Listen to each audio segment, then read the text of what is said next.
Today, I'd like to focus on something that has been on my mind. I've been going through this Channel Jumpstart program, and I'm excited to start looking at all the metrics of YouTube because numbers are one of the things in my life that bring me a lot of joy. But I've also been really concerned in this process that I don't put myself in or get myself into a situation like, um, a year down the road or even 6 months down the road where all of a sudden I'm just focused on trying to drive numbers higher, get like more subscribers or get more views or watch time. And I lose like the daily process and the daily practice. And so I've been stepping back and understanding how I can take what I'd like to call a joy first process um, into account so that like every day I enjoy like creating and being on camera. And this comes to like one of the observations I've had, which is that too many early YouTubers are asking the question of how do I win on YouTube instead of asking the question of like how do I win for the long run. And the long run to me requires that I learn to love the process and I cultivate love for the process itself. And what this comes down to is one of those observations I've had over the years, which is that in life, a lot of things are like what you see on an airplane. You gotta like put your oxygen mask on first before you help others. And in this case, I feel like if you find the parts of the process that bring you joy, and you focus on understanding that like the day to day can be fun and something you look forward to, you're going to come back. And so, in this case, my friend Lila is helping me get over like my perfectionism. My perfectionism. It's funny I said it that way, and my fear of like being on camera and trying to present like my perfect self when, when I'm not that way, and so like she's helping me tackle one of my demons, and then that's in turn allowing me to enjoy this process of getting a chance to like perform without having to go through the whole like acting audition process, which all of you who've done this out there know what a struggle it can be. And at the same time, I'm also looking forward for the chance like to creatively express a lot of the things I've been thinking about, like this joy first method. It's also a chance finally to get to play with technology and like all the camera equipment, all the editing, and getting to see what I can do with the creative software. So yeah, I feel like there's a good chance that as I get more used to being on camera, that I'll enjoy many parts of this process, and then once I find myself and I find my voice and I find my comfort and I find my joy in this daily in this daily process of creating, in this daily practice of creating for YouTube, then I don't think I'm going to have to worry about am I, nailing every video? Am I getting, is every video pushing the needle forward in terms of like, how many people are following me and how many, how am I doing this week versus last week? And I don't have to worry about that because every day I'm going to be finding something that I'm excited about and something I want to share with the world.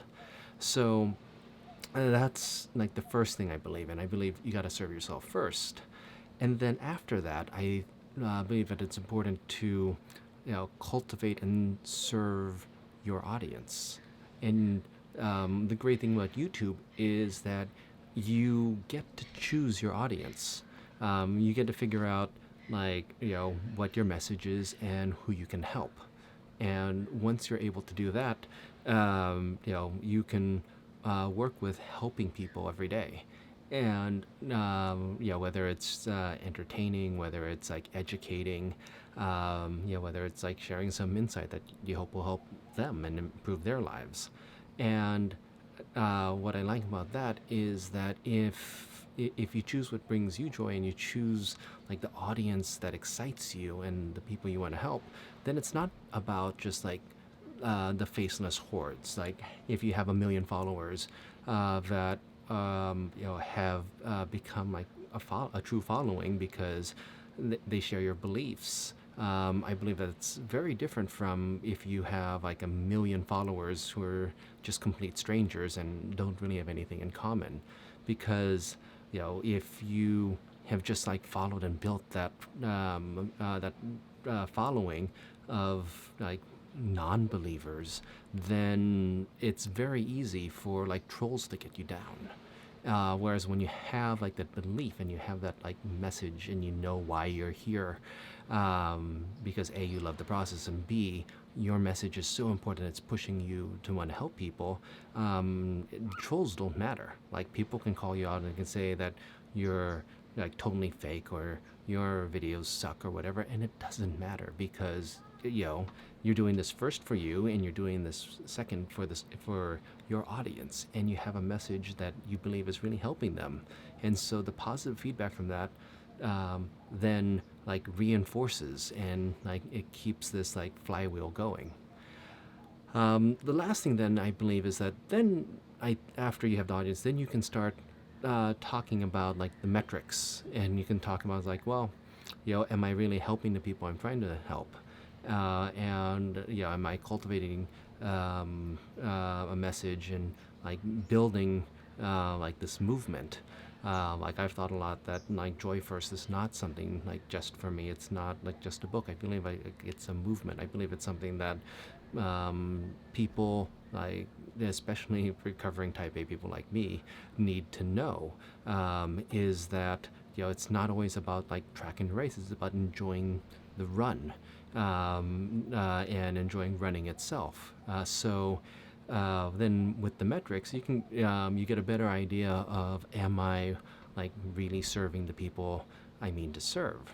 And at that point, if you know that you're already on point and your message is on track, I think it's easier to start figuring out like, are more people are getting engaged? Are people coming back? And in that instance, then it's possible to win a game that you believe is worth winning. So anyway, that's what's been on my mind. It's that the idea that like your initial goals and your initial metrics come from within. You can measure how much you enjoy the process. Like when you've had a great day, when you've had a great video, or you have that insight that just like, ooh, everything just clicked. It's like, start with that. Then start like figuring out who you want to be your following. Don't just pick anyone, because if you're just going to pick anyone, eventually, you're not going to have a job with like one boss you hate. You're going to have a job with like 10,000 bosses you don't like. And you don't want trolls like to control your day. You also don't want your happiness to be set on something that like a giant entity like Google controls. You want to leave yourself with this daily practice that begins like with your like happiness and joy. So that's that's pretty much my message, and I'm sticking with it.